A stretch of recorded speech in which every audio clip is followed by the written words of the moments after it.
Morning everyone. Today I want to talk to you about why you should never run a race in new running shoes. So it's ridiculously wet Tuesday morning. I don't know if you can see, but it's that really kind of heavy but misty rain which just soaks things within seconds. I'm drenched throughout already, but I've only done probably one and a bit K, so that's how wet I am already. I've already been soaked as well, which by a really inconsiderate car driver. Some people carrier decided that it would be quite funny to go through a puddle and splash me. So the joys of running in relatively wet weather. But anyway, it is a very wet Tuesday morning. Excuse me if there's loads of droplets on the camera lens, but it's just super wet. Tuesday mornings, and it's always all things running, one of my favourite topics. And today is a really important one because so many people do this. They think, oh, right, I'm just about to run a new race. I'm going to buy some new running trainers. That'll help me. You know, there's so much, fads and science and stuff based running attire out there to get these marginal gains. And I do buy into a lot of them.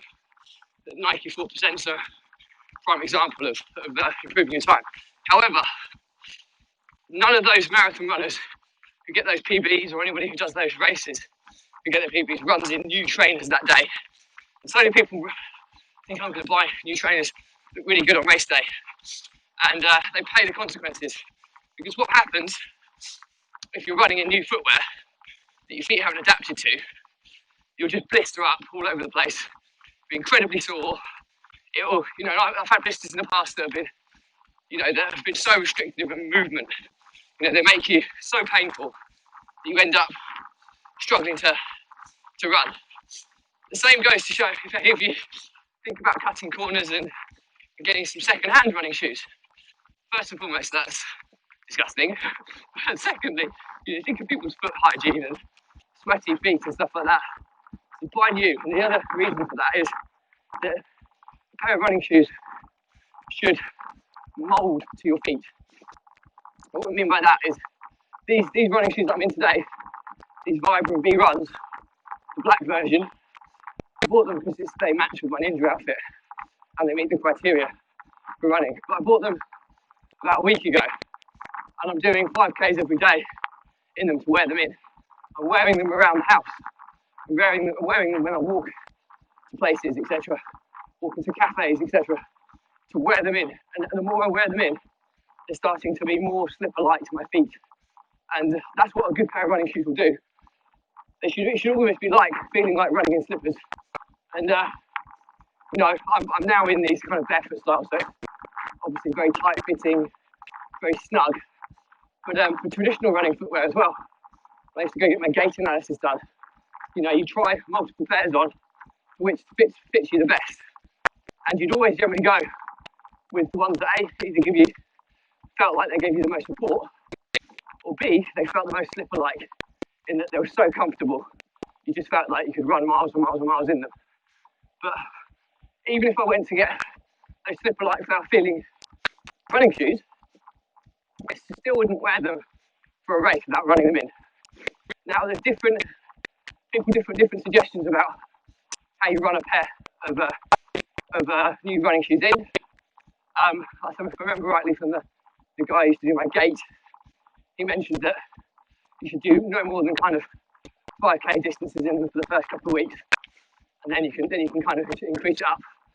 So it's probably not a bad starting point, but you'll know, based on how frequent you run, if you do 5K every day for a week in your new footwear, then that's probably sufficient to start upping the mileage. If you just do 5K once or twice a week, then you might want to do a couple of weeks worth of that before you start upping the mileage in them. So there should always be this transitional phase between replacing your old running footwear with the new. And it should be, your longer stuff should still be in your older one, and the shorter stuff should be in your newer footwear.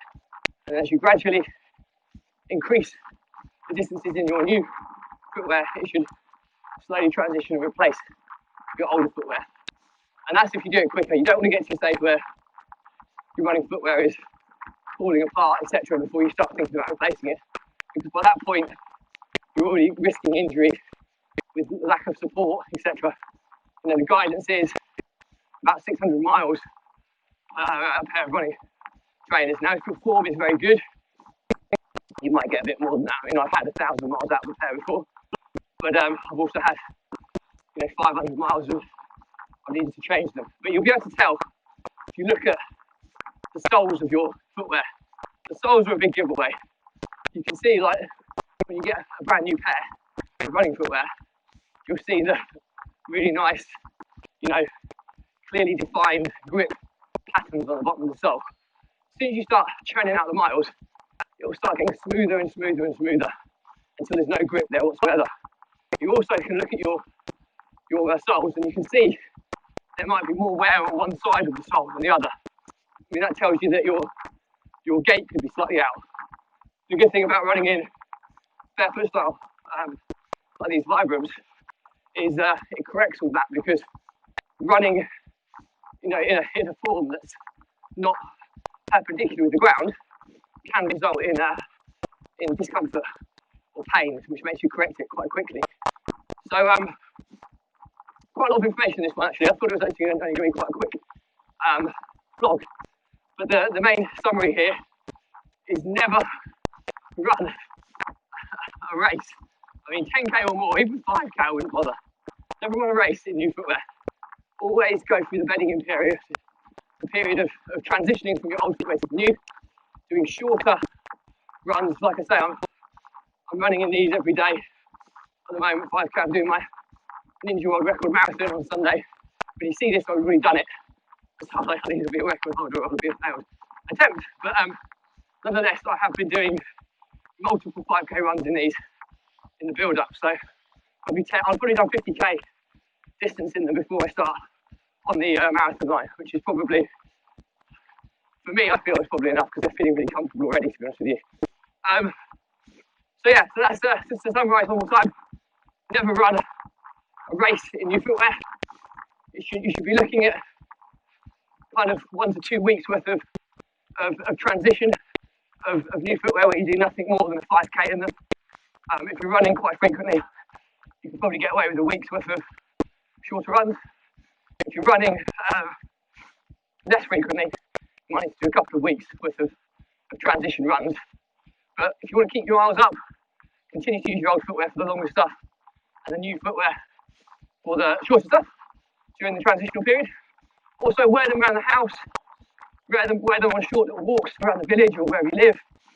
Wear them all the time for that period, because the more you wear them, the more they're being worn in, and the more they're moulding to your foot and feet shape, which is super, super important.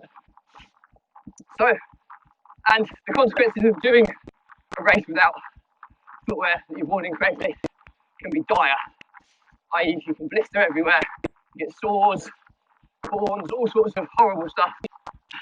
So running feet are already pretty grim, but it's even more grim if you're trying to do distance in new footwear.